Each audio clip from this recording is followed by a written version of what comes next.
कैसे लागे बताओ संसनादन साय साय साय साय संसनादन साय साय साय साय संसनादन साय साय साय साय संसनादन साय साय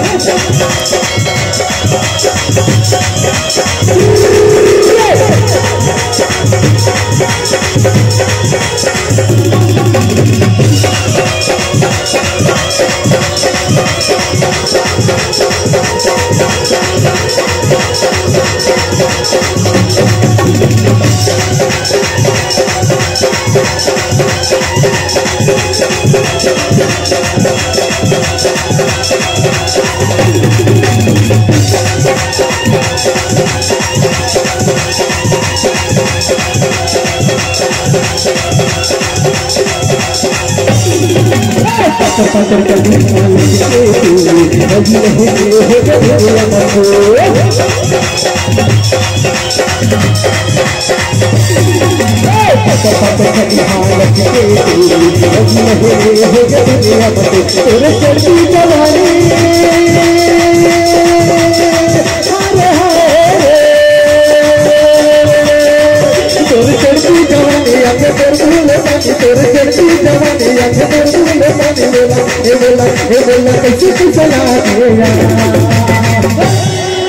कैसे लागे बताओ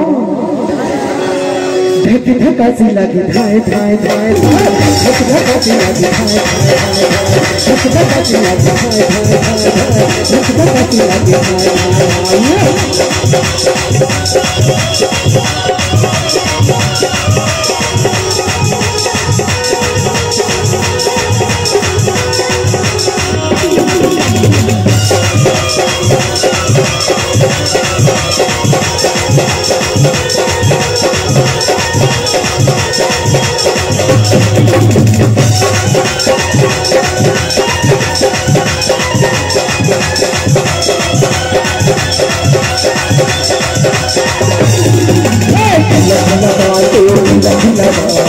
कैसे चालते कैसे